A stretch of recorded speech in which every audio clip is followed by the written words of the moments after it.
The teenage activist Greta Thunberg is calling for action at COP25, the climate conference in Madrid. Speaking earlier, she criticised world leaders, saying she's not sure they understand the urgency of the crisis. I sincerely hope that the COP25 will lead to something concrete, and that will lead to also an increase in awareness among people in general, and that the world leaders, the people in power, grasp the urgency of the climate crisis, because right now it doesn't seem like they are. Some in the airline industry do seem to be taking notice. Norwegian has become the first to sign on to a UN climate initiative this week, pledging to be carbon neutral by 2050. Qantas and the IAG group have done similar. And Wizz Air is calling for business class to be banned.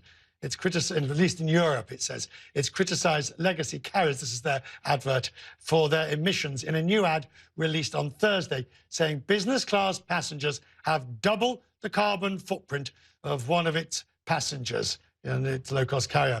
Join the conversation on your digital device phones and go to cnn.com/join. Would you take fewer flights to reduce your carbon footprint and help the environment?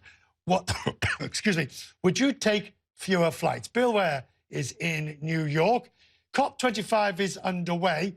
These airlines are making announcements, but Greta says she doesn't think leaders have understood the urgency. She's right.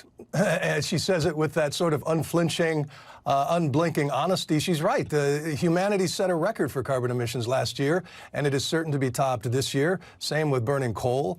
And Greta is among those activists who reads the scientific warnings, who reads that the difference between 1.5 and 2 degrees Celsius of warming will be an additional 153 million deaths just from air pollution. And so she looks at those numbers and looks at the action of the grown-ups in charge, and it's a yawning chasm. But when it comes to air travel, you're right. It seems like as more Greta admirers sit down at the dinner table with their parents and start asking questions about the carbon footprint of vacation, these travel companies are leaning into the flight shaming movement. Air France also just announced they're going to try to offset all domestic air travel this year in 2020, and that's through planting trees and those sorts of projects. But we're a long way from the EU saying we need to nationalize Airbus, or the U.S. government taking over Boeing and demanding zero-carbon jet engines, and that was the kind of action that took place in World War II, when just about every factory was taken over and mobilized and retrofitted to meet the urgency at hand. It's laughable to think in those terms now, but that is her point. Right, but is it a case of too little, too late? Or not being willing in the first place? You know, the airline industry says it's doing huge amounts, everything from biofuels to changing flight formats and so forth and so forth. But on the global picture, when you get to a COP25, you do wonder what we expect out of it.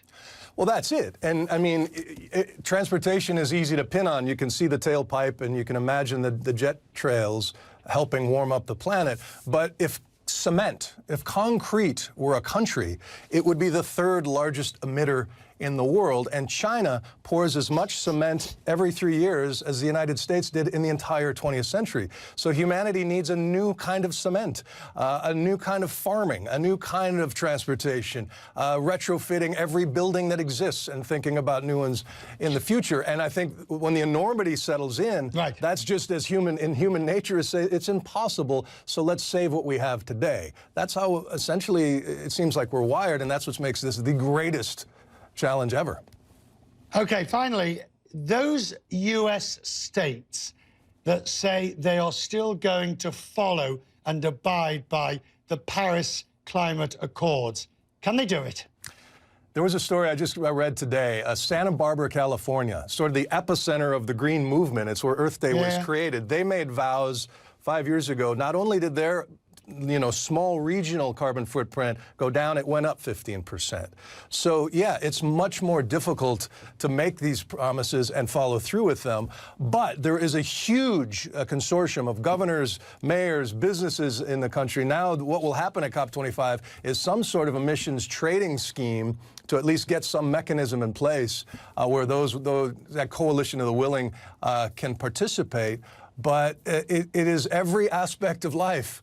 Right. And eventually, as Greta says, change is coming, whether we like it or not, and whether the monies will be spent shoring up and mitigating and healing after the disasters or preparing for the worst is anybody's guess. Bill, as always, we're very pleased to have you. Thank you very much.